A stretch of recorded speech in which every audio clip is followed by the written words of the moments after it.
നാരായൺ പോലുള്ളൊരു സിനിമയിൽ അതിൽ ഹിന്ദു ടീച്ചർ ഖുർആൻ പഠിപ്പിക്കുന്നത് അറബി പഠിപ്പിക്കുന്നത് നമ്മൾ കണ്ടതാണ്. അതിൽ ഉസ്താദുമാരോട് ഖുർആനോടുള്ള പറ്റിയുള്ള ചോദ്യം ചോദിച്ചിട്ട് ഉത്തരം മുട്ടിക്കുന്ന സീൻ വരെ ഉണ്ട്. പക്ഷെ അന്ന് നാട്ടിലെ ആളുകൾ അതിനെ സിനിമയായിട്ടാണ് കണ്ടത്. പക്ഷെ ഇന്ന് അങ്ങനെ ഒരു സിനിമ ഇറങ്ങിയാലുണ്ടാകുന്ന വിവാദം വേറെയാണ്. ശരിക്കും ഈ മതം അല്ലെങ്കിൽ ഇത് ഓഡിയൻസിനെ മാറ്റിയിട്ടുണ്ട്. കോൺസെൻട്രേഷൻ നാരായൺ സംവിധാനം ചെയ്ത ശശി ശങ്കർ സാറിന്റെ മകനാണ് വിഷ്ണു. ശശി ശങ്കർ സാറിന്റെ ഫസ്റ്റ് പടമാണ് നാരായൺ. മാളികപ്പുറം വിഷ്ണു ഫസ്റ്റ് പടം. ഞാൻ പറയും, ഞാൻ നാരായൺ പോലൊരു സിനിമ ഇന്ന് എഴുതുമെന്ന് വെച്ചു, ഞാൻ എഴുതിയാൽ റിലീസ് ചെയ്താൽ എന്റെ അവസ്ഥ എന്തായിരിക്കും? ഓഫ് കോഴ്സ്, അതാണ് ഞാൻ ചോദിക്കുന്നത്. അത്രേ ഉള്ളൂ. ഇത് അന്ന് സോഷ്യൽ മീഡിയ ഇല്ല.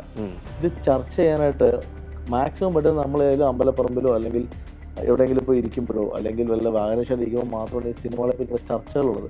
ഇന്നതല്ലല്ലോ, കയ്യിലേക്ക് മൊബൈൽ ഫോണിൽ 10 പേര് ഒരുമിച്ച് എന്നാൽ അവർക്കൊരു ഗ്രൂപ്പ് ഉണ്ടാക്കി ചർച്ച ചെയ്യാം, ആരെയും മോശമായി സംസാരിക്കാം, ആർക്കെതിരെ വേണമെങ്കിലും പോസ്റ്റ് ഇടാം, എന്ത് വൃത്തികെട്ട കമന്റും പോയിടാം. അതൊക്കെ റൈറ്റ്സ് അവരെ കണ്ടെത്തിക്കുന്ന റൈറ്റ്സ് ഉണ്ട്. ഞാൻ പറഞ്ഞ ഇതൊരു 10% ആളുകൾ മാത്രമേ ഉള്ളൂ.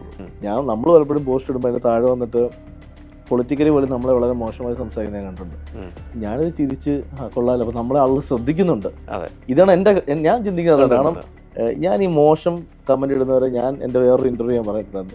അവരുടെ ലൈഫിലെ അവരുടെ വിലപ്പെട്ട ഒരു 10 സെക്കൻഡ് അവർ എനിക്ക് തന്നില്ലേ, എനിക്ക് എന്നെ നല്ല തെറി പറയാനായാലും അവരത് സമയം കണ്ടതില്ല. അപ്പൊ ഞാൻ അവരെ വാല്യൂ കൊടുക്കുന്നുണ്ട്.